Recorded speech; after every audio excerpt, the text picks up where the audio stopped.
Olá, graça e paz, eu sou Luiz Oliveira e você está no canal Auxílio EBD. Estamos comentando a revista Lições Bíblicas Adultos da CPAD para o quarto trimestre de 2024. O título desta série de lições é As Promessas de Deus, confie e viva as bênçãos do Senhor, porque fiel é o que prometeu. O comentarista desta revista é o pastor Elinaldo Renovato de Lima. E chegamos hoje à lição de número 3, que tem por título As Promessas de Deus para a Igreja. O textuário desta lição está no Evangelho segundo Mateus, no capítulo 16, versículo 18, e nos diz: Pois também eu te digo que tu és Pedro, e sobre esta pedra edificarei a minha igreja, e as portas do inferno não prevalecerão contra ela. Já a verdade prática nos ensina: as promessas de Deus para a igreja são gloriosas, promessas de vida eterna, de poder e glorificação final do nosso corpo. Para a leitura bíblica em classe, temos 3 textos. O primeiro está no Evangelho segundo Mateus, capítulo 28, versículos 18 ao 20. O segundo texto, no Evangelho segundo Marcos, capítulo 16, versículos do 15 ao 18. E, finalmente, livro de Atos dos Apóstolos, capítulo 1, versículos do 6 ao 8. Acompanhe a leitura, por favor. Mateus 28. E chegando-se Jesus, falou-lhes, dizendo: É-me dado todo o poder no céu e na terra.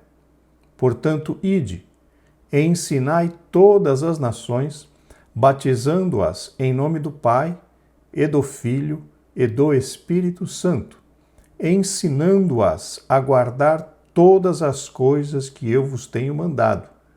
E eis que eu estou convosco todos os dias, até a consumação dos séculos. Amém.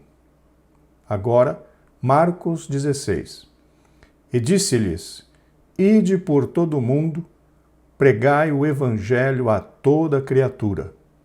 Quem crer e for batizado será salvo, mas quem não crer será condenado. E estes sinais seguirão aos que crerem.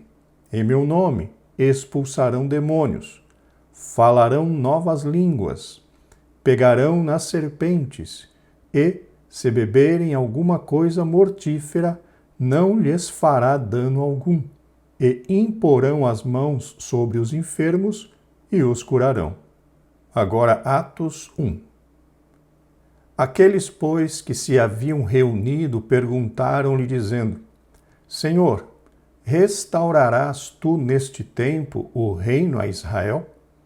E disse-lhes: Não vos pertence saber os tempos ou as estações que o Pai estabeleceu pelo seu próprio poder, mas recebereis a virtude do Espírito Santo, que há de vir sobre vós, e ser-me-eis testemunhas, tanto em Jerusalém como em toda a Judéia e Samaria, e até aos confins da terra.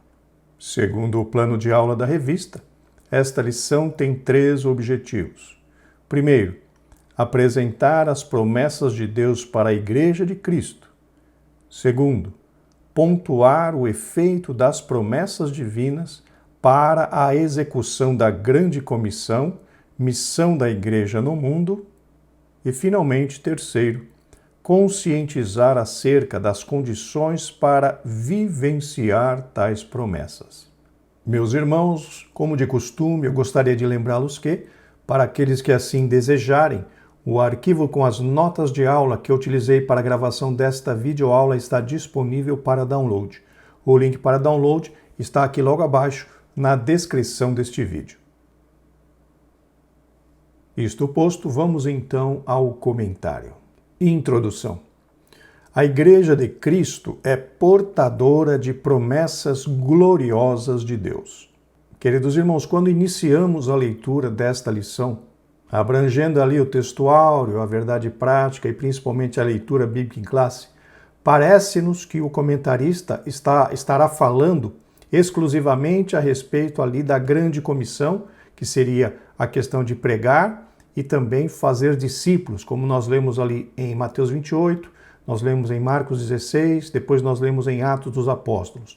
Esses 3 textos, eles envolvem basicamente a mais importante missão da igreja na terra, que é justamente fazer discípulos, pregar e testemunhar a respeito daquilo que Cristo tem feito na vida de cada um de nós.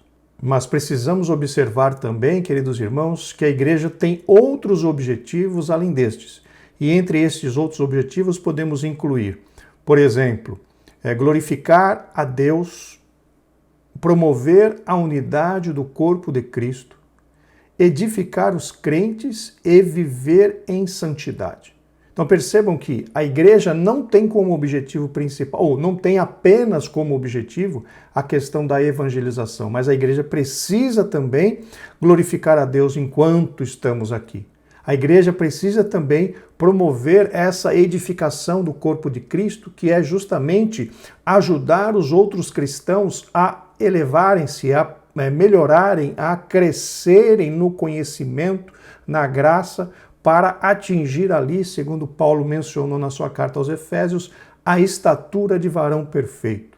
E além dessa questão da edificação, também temos a questão da vivência, né, do viver em santidade.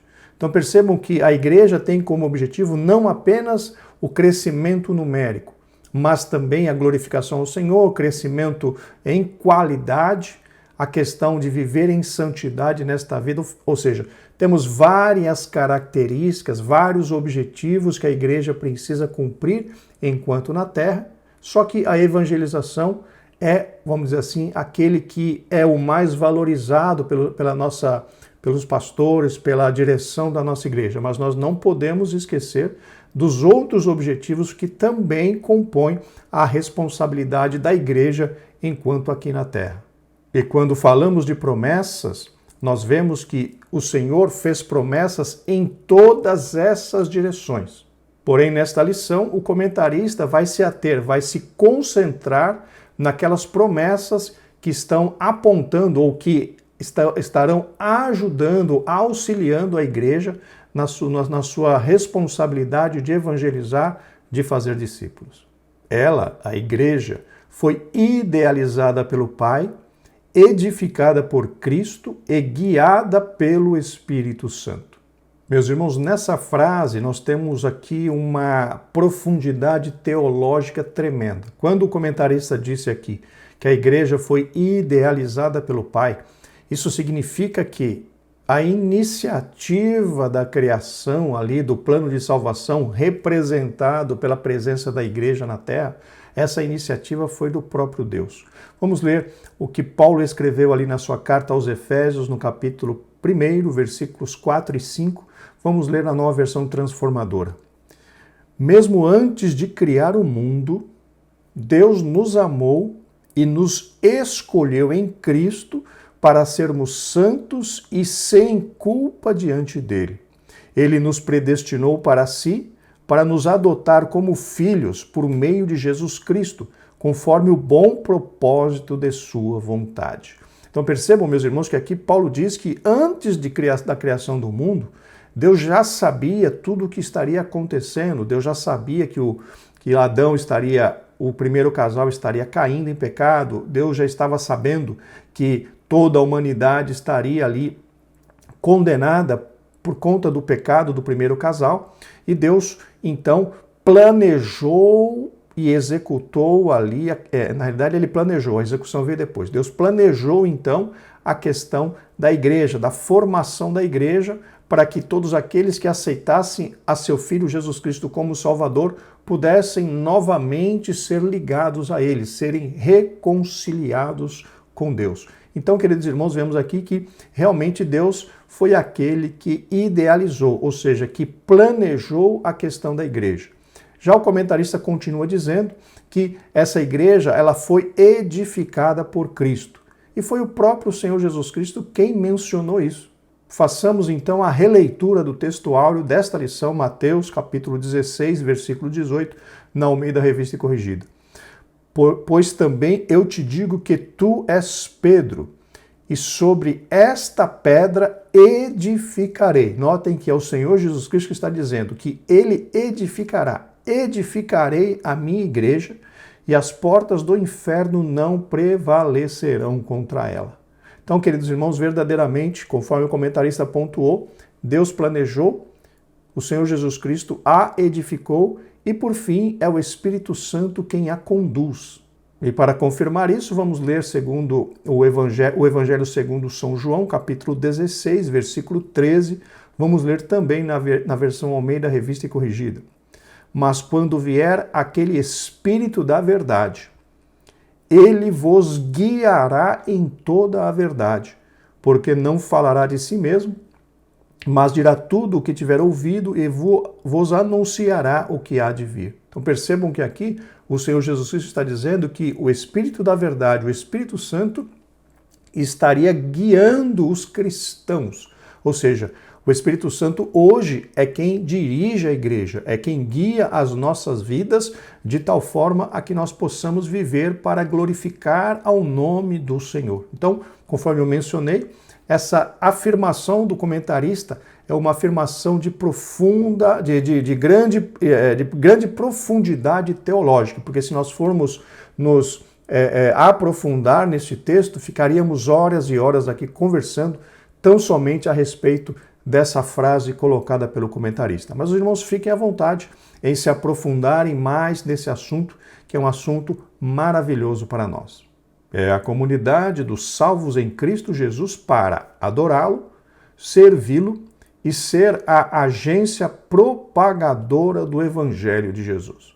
Queridos, conforme acabamos de mencionar, os textos que nós lemos ali na leitura bíblica em classe apontam justamente para essa questão da responsabilidade, ou de uma das responsabilidades e um dos objetivos da igreja, que seria pregar, evangelizar e testemunhar a respeito da pessoa de Cristo Jesus. Não há como negar que essas questões são realmente de responsabilidade de cada um de nós, membros da Igreja do Senhor Jesus Cristo aqui na Terra. Por isso, nesta lição, estudaremos a respeito da natureza das promessas divinas feitas à Igreja, as promessas propriamente ditas e as condições para viver estas promessas de Deus para ela. Então, aqui nessa colocação, o comentarista pontua, queridos irmãos, a respeito do que nós trataremos nos tópicos dessa lição, que seriam a natureza dessas promessas divinas, quais seriam realmente as promessas divinas para a igreja e também quais seriam as condições necessárias para que a igreja possa viver, possa receber essas promessas feitas ali da parte do Deus Todo-Poderoso.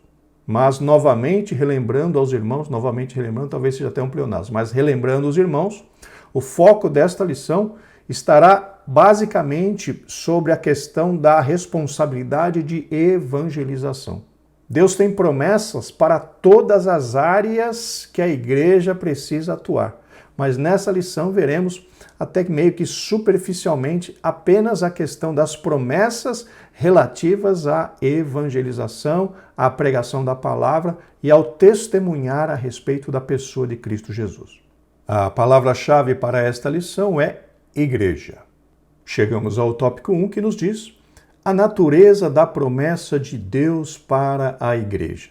Aqui, meus irmãos, quando o comentarista menciona ou afirma a natureza das promessas, ele está querendo dizer quais seriam os tipos ou do que seria formado ou o que abrangeria essas promessas de Deus que o Pai fez para a igreja.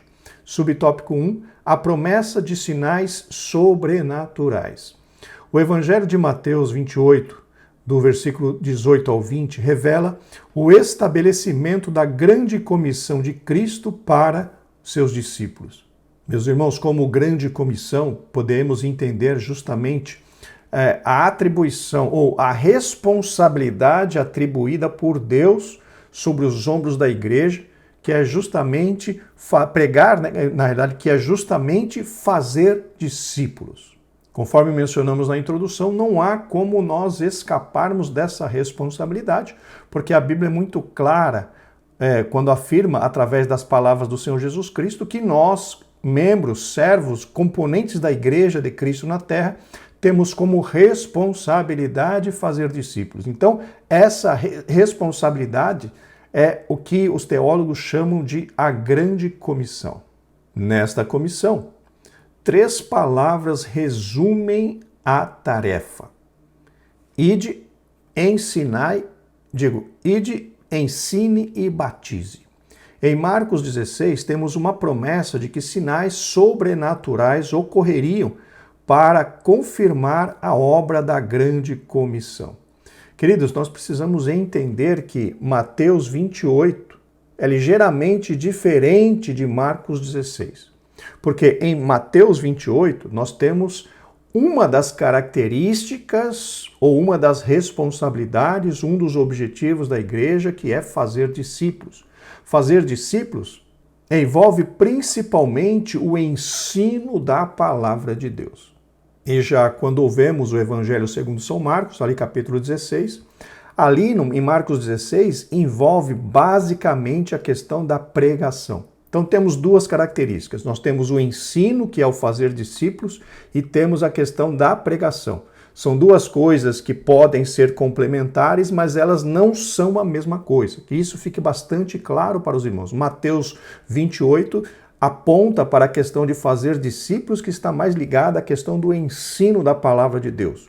Não é apenas através da pregação que as pessoas se convertem. Na realidade, possivelmente a maior conversão através do ensino da palavra de Deus do que da pura e simples pregação. E com isso eu não estou querendo desprezar a questão da pregação. As 2 são necessárias, mas o que eu quero enfatizar aqui é que são 2 coisas diferentes. Ensinar para fazer discípulos e pregar. São 2 coisas diferentes, mas coisas complementares.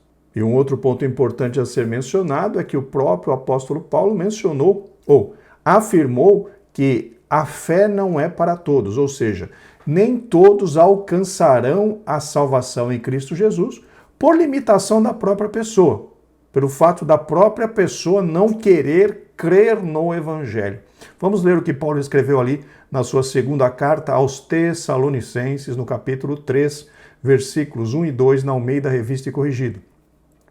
No demais, irmãos, rogai por nós para que a palavra do Senhor tenha livre curso e seja glorificada, como também o é entre vós, e para que sejamos livres de homens dissolutos e maus, porque a fé não é de todos, ou seja, nem todos alcançarão a salvação em Cristo Jesus, justamente por conta de não crer, de não aceitar a palavra de Deus, de não dar ouvidos ao que o Espírito Santo diz ao seu coração. E ainda, apenas para finalizar esse pensamento, nós vemos que no ministério do Senhor Jesus Cristo havia uma diferenciação entre essas 2 atividades de pregar e de fazer discípulos, ou o que nós chamamos de ensinar. Vamos ler o que está ali no Evangelho segundo São Mateus, capítulo 9, versículo 35, também na Almeida Revista e Corrigida. E percorria Jesus todas as cidades e aldeias, ensinando nas sinagogas deles, fazendo discípulos, pregando o evangelho do reino, pregação, e curando todas as enfermidades e moléstias entre o povo. Então percebam, queridos irmãos, que o ministério do Senhor Jesus Cristo aqui na terra tinha 3 facetas, ou tinha 3 características: o ensinar, o pregar e o curar. E com isso eu quero apenas demonstrar para os irmãos que Mateus 28 é complementar a Marcos 16. Eles não representam a mesma atividade, eles não representam a mesma coisa. Dessa forma, como Igreja de Cristo, ao proclamar a mensagem de arrependimento e salvação, podemos esperar que milagres em nome de Jesus aconteçam como realidade de que o reino de Deus está agindo no mundo. Portanto, estamos diante de uma promessa de confirmação da obra de evangelização. Aqui, queridos irmãos, gostaríamos de adentrar um pouco mais no entendimento dessa questão. Aqui o comentarista mais ou menos quer deixar claro que estes sinais ocorrerão na vida daqueles que pregam a palavra, ou seja, esses sinais acompanharão a pregação. Mas notem que ali em Marcos 16 existe um detalhe bastante importante a ser considerado. Os sinais acompanharão aos que crerem. Isso significa que esses sinais não acontecerão na pregação de qualquer pessoa, mas, segundo o texto bíblico, apenas na vida daqueles que creem, na vida daqueles que têm fé que Deus pode operar daquela forma. Vamos fazer a releitura, queridos irmãos, ali do texto de Marcos 16, versículos 17 e 18. Vamos ler agora na Nova Almeida Atualizada. Estes sinais acompanharão aqueles que creem. Em meu nome expulsarão demônios, falarão novas línguas, pegarão nas serpentes, e se beberem alguma coisa mortífera, não lhes fará mal. Se impuserem as mãos sobre enfermos, eles ficarão curados. Então notem que aqui o Senhor Jesus foi enfático dizendo, acompanharão aqueles que crerem. Ou seja, o poder está disponível, porém esse poder de confirmação somente se manifestará na vida daqueles que estão pregando com a devida fé para que estes sinais realmente aconteçam. E isso nos mostra, queridos irmãos, que mesmo para a pregação do Evangelho, requer-se uma preparação profunda por parte daquele que está pregando. Não estou dizendo, por exemplo, que pregar sem que essa confirmação aconteça esteja errado. Não. Os nossos irmãos, por exemplo, das igrejas tradicionais, eles pregam o Evangelho e estes sinais não os acompanham. Mas eles estão fazendo algo errado? Na realidade, no meu entendimento, não. Eles apenas não têm a fé para que estes sinais venham a acontecer ali durante o seu ministério. Mas nós que somos pentecostais, deveríamos buscar desenvolver esta fé, buscar desenvolver essa condição para que o Senhor se manifeste através da nossa pregação com sinais, prodígios e maravilhas. Mas notem, queridos irmãos, como eu já mencionei, essa questão da confirmação, ela não vem automaticamente. Ela requer uma preparação por parte daquele que está pregando o Evangelho. Na preparação na oração, preparação no jejum, preparação ali na dedicação ao Senhor. Ou seja, os sinais, a promessa foi feita, mas para se apropriar dela, precisa ter uma ação por parte daquele que está pregando, daquele por quem o Evangelho é anunciado. Subtópico 2, a promessa de revestimento de poder. Com base na promessa de Cristo para seus discípulos em Atos 1, nosso Senhor fez uma promessa de capacitação espiritual para a proclamação do Evangelho de Cristo. E recebereis a virtude do Espírito. É a promessa do batismo no Espírito Santo para capacitar o crente na transmissão das boas novas de salvação. Além de poder para proclamar, a capacitação do Espírito também nos forja como testemunhas de Cristo em nossa família, bairros, cidades e nações. Portanto, estamos diante de uma promessa de capacitação espiritual para a evangelização. Aqui, queridos irmãos, preciso mais uma vez comentar a respeito disso. Nós normalmente pensamos que quando somos batizados no Espírito Santo, já automaticamente já recebemos toda a capacitação que necessitamos para pregar o Evangelho. Mas isso está errado, isso não condiz com a realidade. Às vezes queremos nos comparar ali com os discípulos, mas as nossas condições são completamente diferentes deles. Notem que aqueles discípulos ali que receberam o batismo no Espírito Santo, eles eram maduros, eles tinham um profundo conhecimento da palavra de Deus e eles haviam andado com Cristo Jesus por mais de 3 anos, aprendendo, crescendo e, enfim, nós entendemos ali que o ministério ou a vida deles enquanto o Senhor Jesus Cristo estava vivo, não foi assim uma vida de completo sucesso. Mas eles receberam muitos ensinamentos, eles receberam ali muito aconselhamento, viram muitas coisas ali na vida do Senhor Jesus Cristo, receberam o conhecimento de Cristo ali em primeira mão, porque eles estavam ali com Cristo. Então, queridos, eu considero que eles, naquele momento ali, quando o Senhor Jesus Cristo morreu e ressuscitou e esteve com eles ali, aquele período antes da sua ascensão, aquele período foi um período de profundo amadurecimento para os discípulos. Então, quando eles receberam ali o batismo no Espírito Santo, eles já estavam preparados e Deus pôde usá-los em suas mãos maravilhosas de uma forma poderosíssima, como ocorreu ali em Atos 2. Mas quando nós, aqui na igreja, a Nova Aliança, recebemos o batismo no Espírito Santo, nós não temos essa preparação. Então, por favor, não tenham ali a ideia de que basta apenas receber o batismo no Espírito Santo e eu já tenho tudo o que eu preciso para testemunhar com poder. Não, queridos irmãos. Precisamos, juntamente com o batismo no Espírito Santo, trabalhar na questão do conhecimento bíblico, trabalhar também na questão do aumento da nossa espiritualidade, do aumento da nossa sensibilidade ao Espírito Santo. Não está resumido apenas no batismo com o Espírito Santo ou no Espírito Santo. E eu não estou querendo aqui menosprezar isso, não. É muito importante que todos nós, aleluia, sejamos cheios do Espírito Santo, batizados no Espírito Santo. Mas apenas esse batismo não é o suficiente, precisamos nos preparar em outras áreas também para que Deus possa nos usar como ferramentas preparadas nas suas mãos santas e poderosas. Então, muitas vezes na ingenuidade, a gente pensa, não, é só orar para que o Senhor batize os crentes com o Espírito Santo que nós teremos uma igreja evangelizadora. Não vai acontecer. Lembre-se do dia que você foi batizado no Espírito Santo.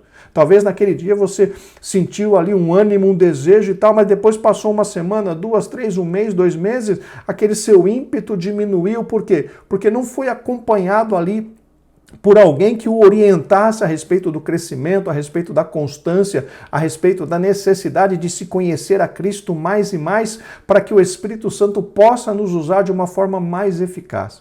Então, queridos, eu não estou querendo aqui, mais uma vez, repetindo, eu não estou querendo aqui falar contra o batismo no Espírito Santo. O que eu estou querendo dizer é que nós precisamos sair dessa posição de ingenuidade, achando que apenas o batismo vai resolver todos os problemas, quando isso não é verdade. Precisamos agir, precisamos crescer em todas as áreas espirituais para que o Espírito Santo tenha ali o material e a liberdade para nos usar com poder para a glorificação do nome do Senhor. Então, saiamos aqui dessa posição de ingenuidade e compreendamos essas verdades espirituais que podemos encontrar claramente na Bíblia Sagrada. Subtópico 3, promessas espirituais para uma instituição espiritual. Ao longo das Escrituras, percebemos que a igreja foi forjada espiritualmente em Cristo. Por isso, a natureza das promessas para a igreja é primariamente espiritual. Meus irmãos, sobre este ponto colocado aqui pelo comentarista, nós gostaríamos de comentar que existem duas igrejas, vamos dizer assim. Uma igreja visível, uma igreja institucionalizada, uma igreja que tem templo, uma igreja que tem CNPJ, uma igreja que tem endereço. Essa é a igreja visível. E existe a igreja invisível, que é a igreja formada, que é vamos dizer assim, que é a igreja, que é o corpo de Cristo formado por todos aqueles que alcançaram a salvação em Cristo Jesus, independentemente de qual igreja, qual placa, de qual denominação essa pessoa faz parte.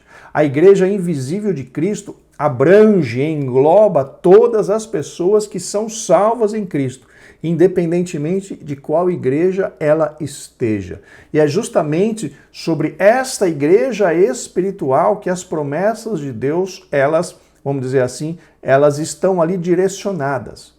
É fato também que a igreja física, que contém a igreja espiritual dentro dela, também vai vamos dizer assim, se beneficiar dessas promessas espirituais. Mas entendamos que as promessas de Deus, conforme o comentarista pontuou, são espirituais e elas são direcionadas à igreja invisível, à igreja de Cristo que é espiritual, que está andando aqui sobre a terra, mas não está linkada, não está ligada a nenhum tipo de denominação oficialmente.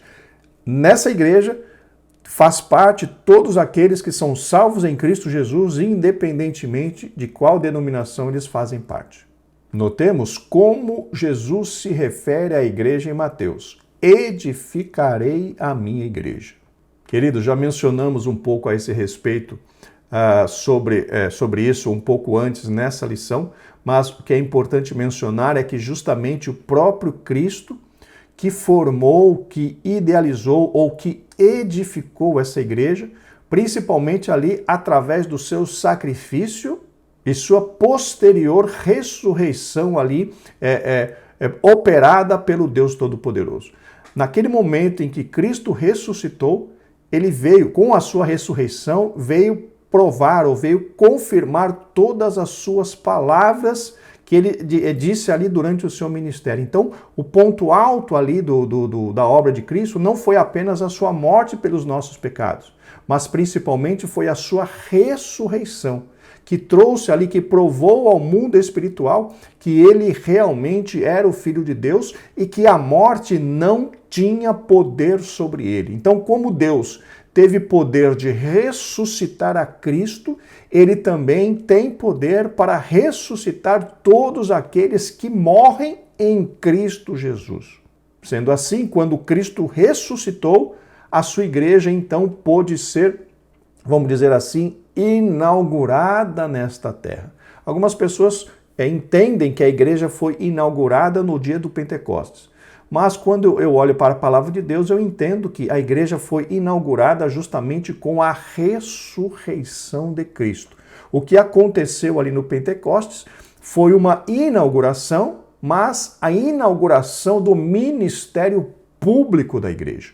Quando o Pentecostes, ali, quando o Espírito Santo foi derramado no Pentecostes, teve início o quê? O ministério público da igreja. Mas notem que quando Cristo subiu aos céus, foi assunto aos céus, como alguns irmãos gostam de falar, a igreja já se colocou em oração, as pessoas ali que viram Cristo, já haviam se colocado, depois que ele ressuscitou, elas se colocaram em oração, justamente em obediência ao que Cristo havia ordenado, né? Ficai em Jerusalém até que do alto sejais revestido de poder. E ali, meus irmãos, já estava a igreja formada. Ali naquele período em que os discípulos estavam orando, a igreja ali já estava formada. O que aconteceu no Pentecostes foi justamente a inauguração do ministério público da igreja através ali da pregação do evangelho de nosso Senhor e Salvador Jesus Cristo. Então, pelo que vemos na palavra de Deus, são duas coisas complementares. A inauguração da igreja ou a formação da igreja se deu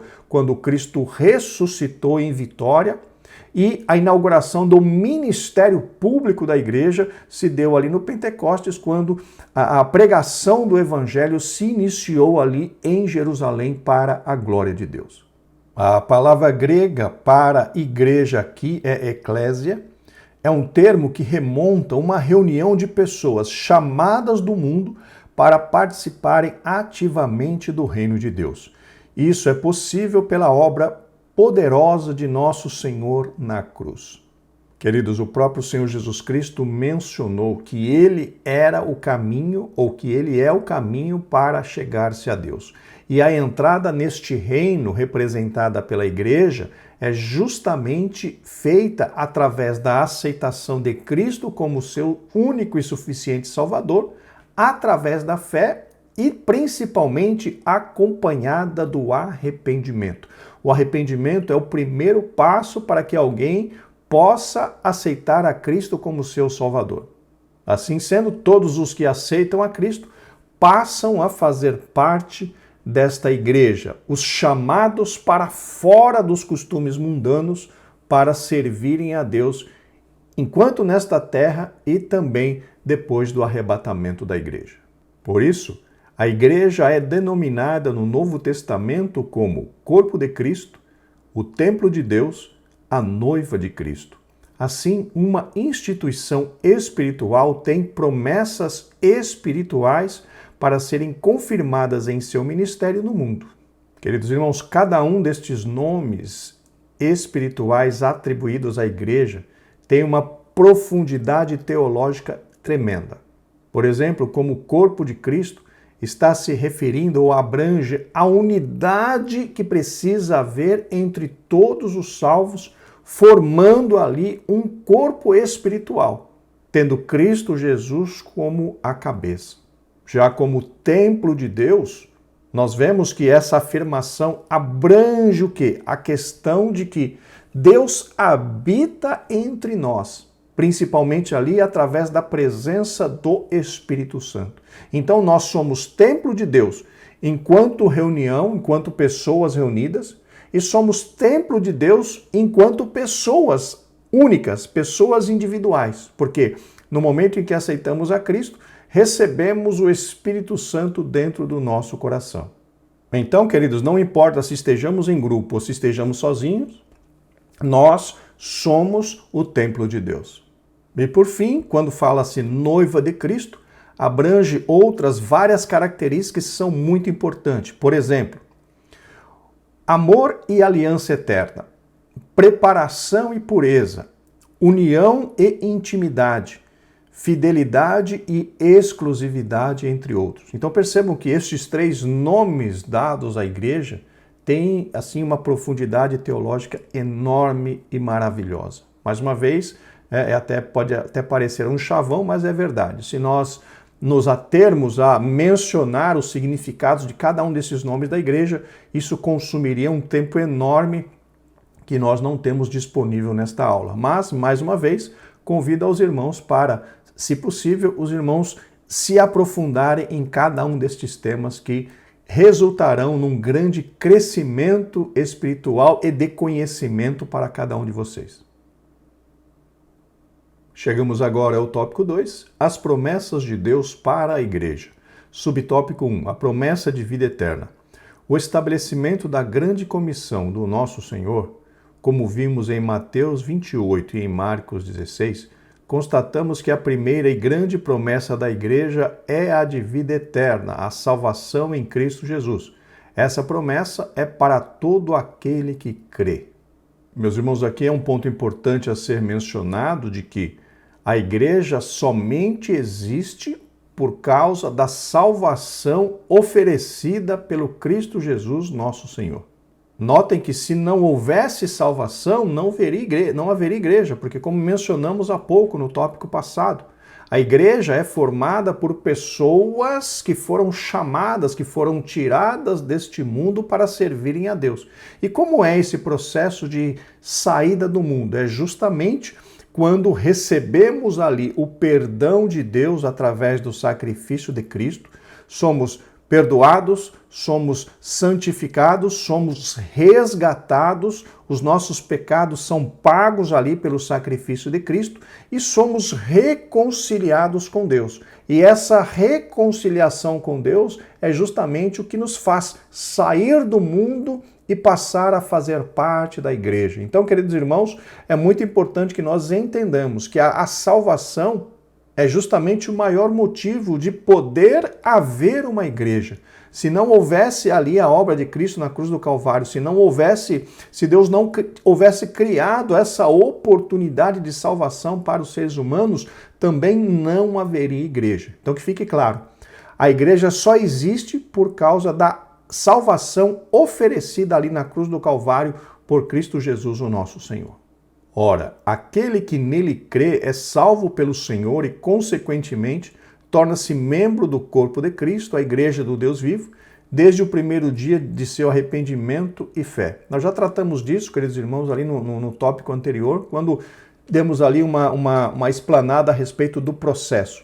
Nós, então, realmente ouvimos o Evangelho, ouvimos a pregação, ouvimos o ensino, o Espírito Santo age no nosso coração, gerando ali arrependimento, nos destacando ali que nós tínhamos uma vida de pecado, que nós estávamos ofendendo a Deus, que nós estávamos errados diante de Deus, que nós éramos inimigos de Deus, com o convencimento do Espírito Santo em nossas vidas, nós nos arrependemos daquela vida miserável que nós vivíamos e olhando para Cristo como solução para tudo aquilo, nós cremos que Ele tem a solução e por conta disso nós nos arrependemos dos nossos pecados e fomos a Cristo, clamando por misericórdia, clamando por aceitação, aceitando a Ele como Senhor e Salvador da nossa vida. Notem que o arrependimento acompanhado da fé nos conduziu então à salvação em Cristo Jesus. Isso significa que sem o arrependimento ou sem a fé, nós não teríamos alcançado a salvação. Porque o arrependimento é o primeiro passo e a fé em Cristo Jesus é o segundo passo. Sem uma dessas duas coisas, o caminho não estaria completo para que nós pudéssemos nos chegar a Cristo e aceitá-lo de todo o nosso coração. Então, fé e arrependimento são coisas indispensáveis na vida de qualquer pessoa que esteja caminhando ali na jornada da salvação. Ou seja, é indispensável para que a pessoa consiga passar pela porta. Quando olhamos ali, por exemplo, o Evangelho segundo São Mateus, nós vemos que as mensagens trazidas tanto por João Batista como pelo Senhor Jesus Cristo no começo dos seus ministérios era justamente essa. Arrependei-vos, porque está próximo de vós o reino de Deus. Ou seja, é o arrependimento acompanhado da fé que pode conduzir o homem a Cristo Jesus, pode conduzir o homem para a salvação de suas almas através do sacrifício ali na cruz do Calvário. Subtópico 2, promessa de poder. Uma vez salvo em Cristo e membro de seu corpo, de acordo com o que lemos em Atos 1, temos uma gloriosa promessa de poder do alto para sermos instrumentos vivos em que os sinais e os milagres de Deus possam confirmar a palavra que Ele nos entregou. Aqui, meus irmãos, é a discussão que tivemos no tópico 1. Realmente, esse poder, a pessoa do Espírito Santo, esse revestimento de poder é algo maravilhoso e indispensável nas nossas vidas. Mas precisa ser acompanhado de uma preparação nossa no que diz respeito ao amadurecimento espiritual, conhecimento da palavra de Deus, um aumento da nossa intimidade ali com o Espírito Santo, para que nós possamos nos tornar ferramentas aptas para que o Consolador nos use nas suas mãos. Mais uma vez eu quero enfatizar aqui, apenas, e eu não quero desprezar aqui o batismo no Espírito Santo, repetindo de novo, mais uma vez, o batismo no Espírito Santo é super importante, mas apenas ser batizado no Espírito Santo não traz os resultados esperados por Deus. Precisamos ter outras capacitações ou outros comportamentos que venham facilitar a vida ou o trabalho do Espírito Santo nas nossas vidas, nos usando para a glorificação do nome do Senhor. Essa promessa foi feita em Atos dos Apóstolos, foi experimentada naquele tempo e ao longo da história da igreja tem sido confirmada novamente na vida de milhares de servos de Deus que experimentam o batismo no Espírito todos os dias e recebem dons espirituais preciosos para fazer a obra de Deus com fé e ousadia. O mesmo Senhor que batizou em Atos dos Apóstolos ainda batiza hoje. E é verdade, Jesus não mudou.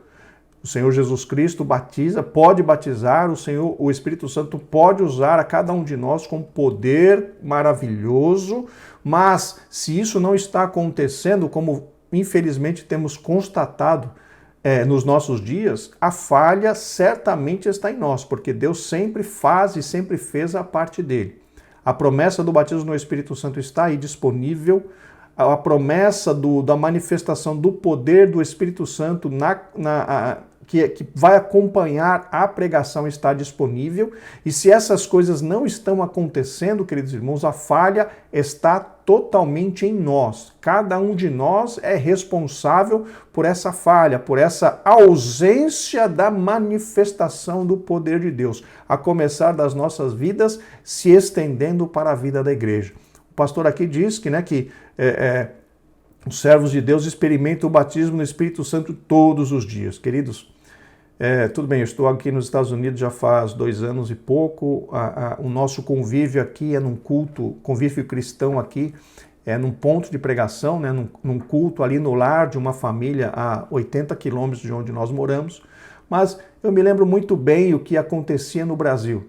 Batismo com o Espírito Santo ocorria basicamente em alguns congressos e a manifestação dos dons espirituais era rara.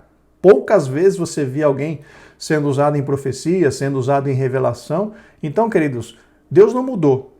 O poder está disponível, o Espírito Santo quer usar, mas se ele não está usando, a falha está em nós. Talvez falta de fé, talvez falta de buscá-lo, talvez falta de reverência, falta de santidade, enfim. Eu não estou aqui para apontar quais as causas, eu estou aqui para dizer e para afirmar que, se não está acontecendo, a falha está em cada um de nós. Que a nossa oração seja para que o Senhor nos ajude a identificar onde estamos falhando, para que Deus possa voltar a operar do jeito que Ele gostaria de operar nas nossas vidas durante os nossos cultos. Subtópico 3, a promessa da glorificação do nosso corpo. No mesmo corpo do texto bíblico em que se encontra a promessa do revestimento de poder em Atos 1, também se encontra a promessa da vinda do Senhor. Varões galileus, por que estáis olhando para o céu? Esse Jesus que dentre vós foi recebido em cima no céu, há de vir assim como para o céu os vistes ir. A palavra de Deus nos mostra que quando o nosso Senhor arrebatar a sua igreja, seremos semelhantes a Ele, porque assim como o veremos. Quando o nosso corpo for glorificado, o veremos face a face e o conheceremos como também Ele nos conhece. Que promessa gloriosa! Aqui, meus irmãos, nesse texto que o comentarista pontuou, nós encontramos a terceira etapa ou terceira fase da salvação. A primeira fase dessa jornada da salvação, ou seja, dessa experiência da salvação, é justamente a aceitação de Cristo, que é passar pela porta. Cristo disse que Ele é a porta. Aquele que entrasse por Ele, salvar-se-ia. Então, Ele é o começo da jornada, o Senhor Jesus é o começo da jornada, Ele é a porta, por quem todos nós temos que entrar. Mas uma vez que nós aceitamos a Cristo, existe aí um caminho, uma jornada a ser trilhada, que é justamente o que acontece depois que nós aceitamos a Cristo. Nós aceitamos a Cristo e estamos ali trilhando um caminho. E que caminho é esse? É justamente o caminho da obediência a Deus, o caminho da santificação, é o caminho onde buscamos melhorar e crescer a cada dia, onde onde deveríamos buscar estar a cada dia mais parecidos com Cristo Jesus, porque a santificação é justamente isso. O processo de santificação, irmãos, consiste em nós a cada dia nos tornarmos mais parecidos com Cristo Jesus. Santificação não é um processo abstrato, ou seja, não é algo assim, mas como é que eu vou me santificar? Não é algo assim que cada um vai fazer de um jeito diferente, não. O nosso alvo e o nosso objetivo a ser atingido é sermos iguais a Cristo. Então, o processo de santificação envolve nós nos tornarmos cada dia mais parecido com Cristo. Então, quando nós estamos no caminho, que é a segunda etapa, nós temos todos esses objetivos: servir a Deus, crescer, andar em santificação, nos parecer mais com Cristo, pregar o Evangelho, enfim, todas essas atividades fazem parte ali da segunda etapa, que é a jornada, a caminhada do cristão rumo ao céu. E a terceira etapa, ou a etapa final, é justamente a glorificação, que o comentarista pontuou. Quando nós formos arrebatados, nós receberemos um novo corpo, nós seremos transformados. Paulo diz que isso que é corruptível, esse corpo que nós temos que é corruptível, que é falho, que vamos dizer assim, que pode se corromper, será substituído por um outro corpo que não poderá se corromper. Então, quando nós formos revestidos, até Paulo diz, nós formos revestidos da imortalidade, esse novo corpo fará com que nós sejamos completamente semelhantes a Cristo Jesus e, conforme o comentarista mencionou aqui, nós veremos face a face a Cristo Jesus e nós o conheceremos como ele também nos conhece. Então, essa fase da glorificação é a terceira fase, ou a terceira etapa dessa jornada da salvação que todos nós cristãos estamos convidados a trilhar. Primeiro passo, aceitar a Cristo, passar pela porta. Segundo passo, trilhar o caminho. E terceiro passo, receber ali a glorificação, a recompensa pela nossa fidelidade diante do Deus Todo-Poderoso. Chegamos agora ao tópico 3, condições para viver as promessas de Deus. Subtópico 1, é preciso crer. As Escrituras mostram que perseverar na fé em Deus é a condição indispensável para viver o tempo do cumprimento de suas promessas. Meus irmãos, quando mencionamos há pouco a respeito ali das 3 fases da salvação, nós mencionamos claramente que na primeira fase, para passar pela porta, nós precisamos ali do arrependimento e da fé para que possamos aceitar a Cristo como nosso Salvador. Porém, depois que nós passamos pela porta e começamos a trilhar o caminho, ainda temos a necessidade de manter a nossa fé viva, de manter a nossa fé atuante. Porque é essa fé, juntamente com mais 2 virtudes, que nos ajudarão a que nós nos mantenhamos no caminho. A fé, a esperança e o amor são as 3, vamos dizer assim, as 3 virtudes que alguns chamam de virtudes teologais, que precisam estar na vida de todo aquele que se diz servo de Cristo Jesus. Então, apenas para reforçar, a fé, a esperança e o amor são as 3 bases, são os 3 fundamentos sobre o qual a vida do cristão está apoiada. E se nos faltar uma dessas virtudes, desses fundamentos, nós teremos a nossa salvação seriamente comprometida. Sem fé não podemos agradar a Deus. Sem a esperança, a fé não age da forma correta nas nossas vidas. E sem o amor, conforme diz lá no Apocalipse, nós seríamos rejeitados. Então precisamos desses 3 fundamentos, dessas 3 virtudes: fé, esperança e amor, ou em algumas versões mais antigas chama-se de caridade. Então são as 3 virtudes essenciais para que alguém se mantenha de pé na presença do Senhor. E para receber promessas, se não tiver fé, é impossível, pois tudo que envolve o reino espiritual está baseado em fé. A Bíblia mesmo diz que nós andamos por fé e não por vista. A Bíblia nos mostra que Abraão recebeu uma promessa de que seria pai de uma grande nação. Ele creu em Deus, perseverou na fé e isso lhe foi imputado como justiça. Meus irmãos, não é à toa que a Bíblia Sagrada chama de Abraão como o nosso pai na fé. Ele passou ali na sua vida por situações bastante difíceis, bastante complicadas, mas, segundo a Bíblia Sagrada, ele cria profundamente naquilo que Deus lhe falava. Cria sem precisar de provas, cria sem precisar de uma garantia. E esse é o tipo de fé que cada um de nós precisa ter no seu Deus. Uma fé sem garantia. Você não precisa de garantia para crer. Você sabe, ou nós sabemos que Deus é o Todo-Poderoso, que Deus é o fiel, que Deus é o amor, que Deus é a justiça e que Ele nunca, lembrem-se disso, Deus nunca falhará para conosco. Deus nunca será infiel para qualquer um de nós. Deus Deus sempre é fiel. Deus sempre é justo. Deus sempre é verdadeiro. E quando nos referimos a Deus, ou nos referimos à verdadeira palavra e verdadeira promessa de Deus, nós temos que ter a convicção de que se o Senhor falou, se é palavra de Deus, se é o Senhor que está se posicionando, nós podemos crer, porque o que Deus falou, a parte dele, ele vai cumprir. Louvado seja o seu nome para todo sempre. Nestes últimos dias, precisamos reanimar a nossa fé nas promessas de Deus. É tempo de confiar no Senhor e se fortalecer na força do seu poder. Aqui o comentarista trata num ponto bastante interessante reanimar a nossa fé. Como é que nós temos a nossa fé reanimada? Ou seja, traz um novo ânimo. É justamente quando nós nos aprofundamos no conhecimento, aprofundamos na comunhão com Deus.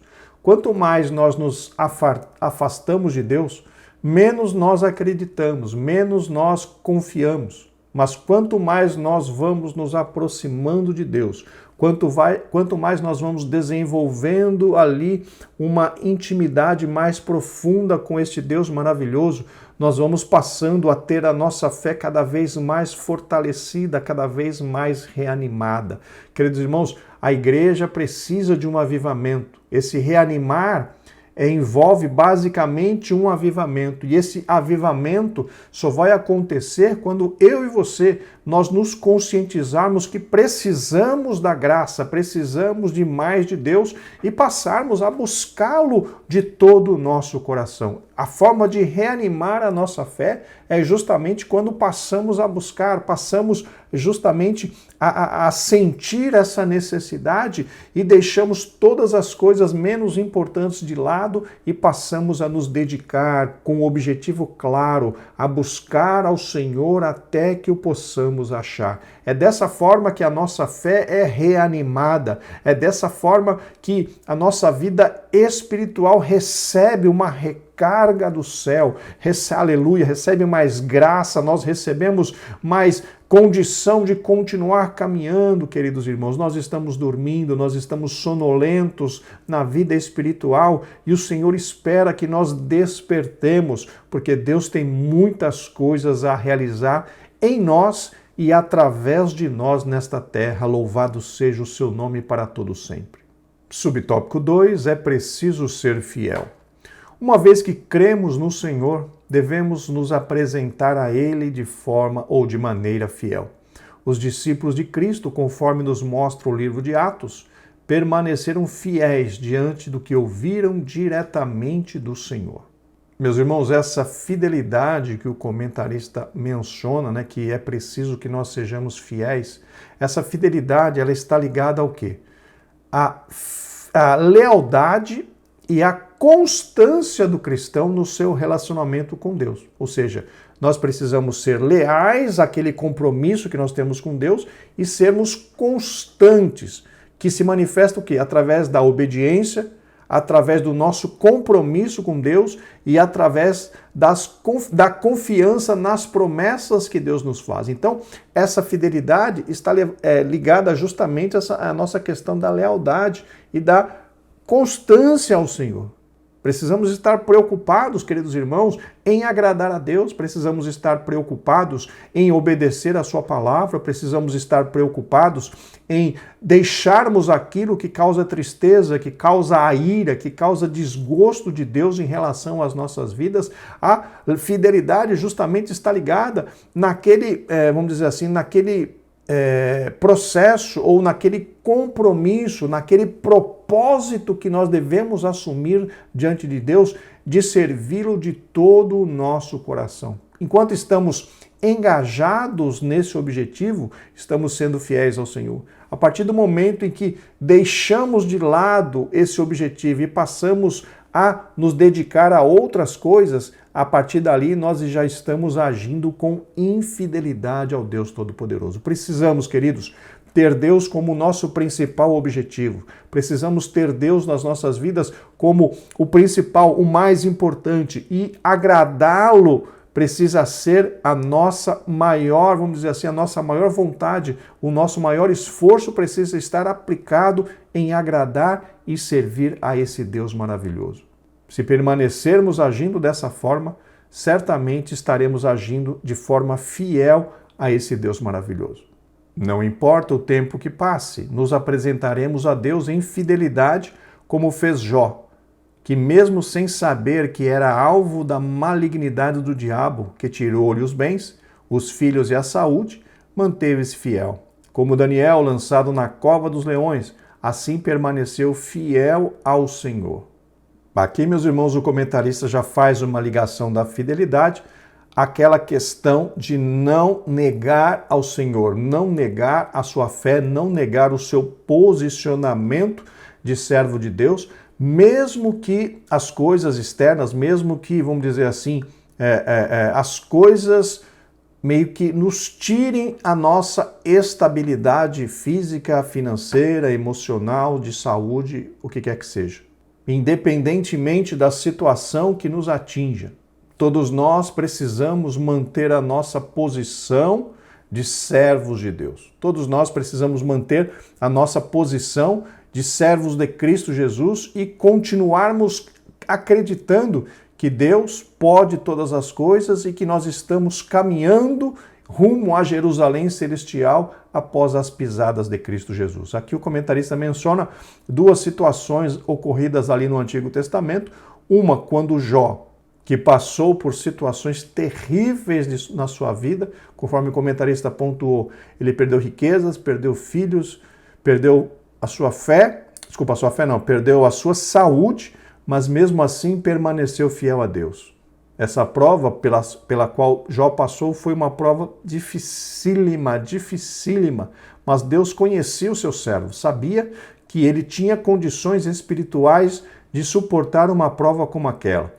Para nós, irmãos, aqui no Novo Testamento, existe uma promessa de Deus que diz que Deus não permitirá que sejamos provados além da nossa capacidade. Então, quando nós temos essa certeza e acreditamos na palavra de Deus, nós podemos descansar, porque tudo aquilo que nos atinge, quando são provações permitidas por Deus, essas provações, elas não nos derrubarão, porque Deus nos promete que aquela prova, ela nunca excederá os nossos limites. Porém, quando é algo que, infelizmente, é colheita daquilo que nós plantamos, aí Deus não se responsabiliza de forma alguma. Quando é provação permitida por Deus, Deus se responsabiliza de que aquela provação não extrapole, não seja maior do que a nossa capacidade de resistir. Mas quando é colheita por algo que nós plantamos, aí Deus se exime. Deus não tem responsabilidade nenhuma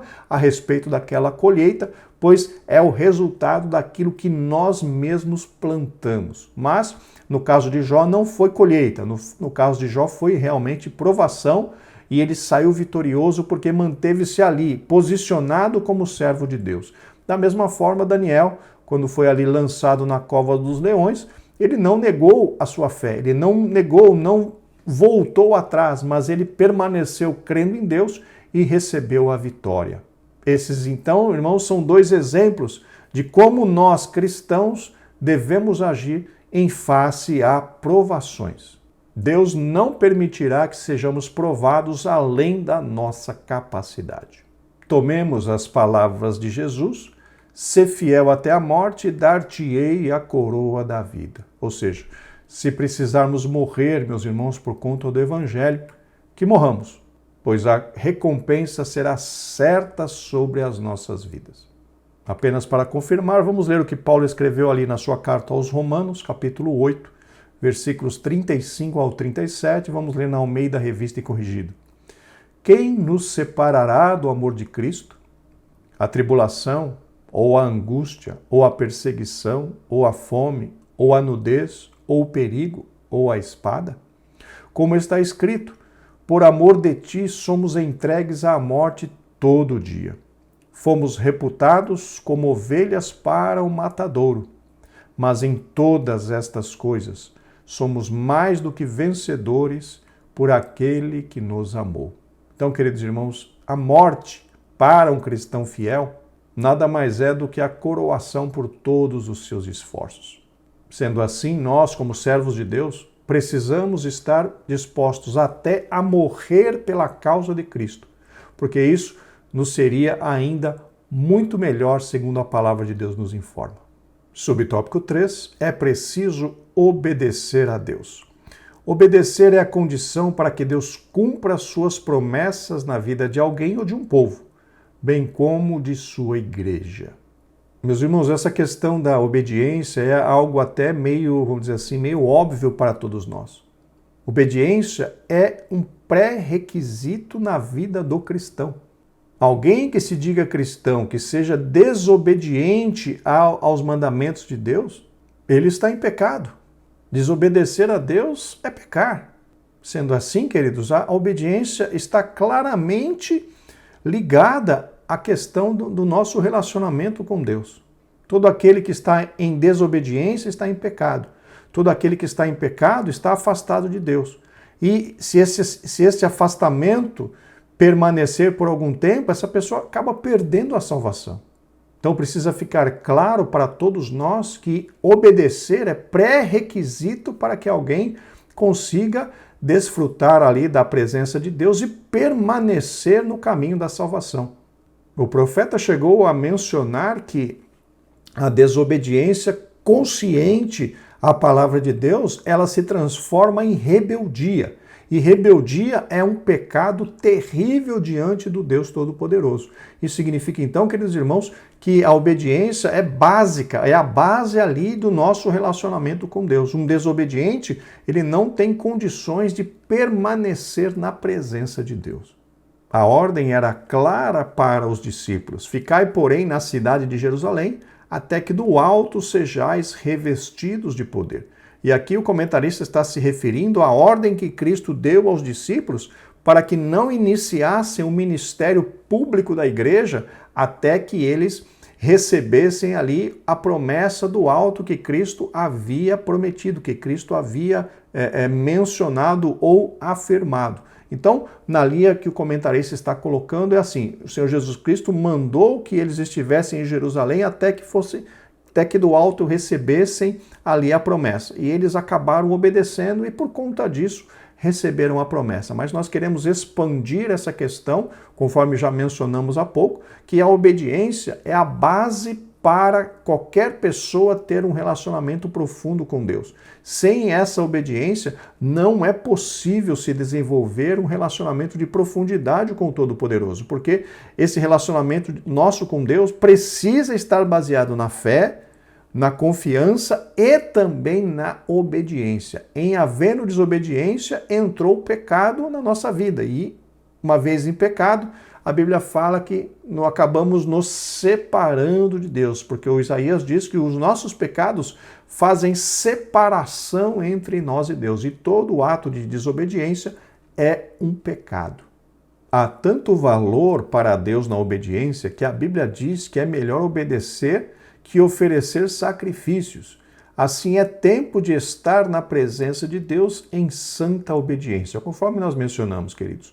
A obediência é a base para se desenvolver uma vida de profunda comunhão com Deus. Sem obediência, significa que estamos em pecado.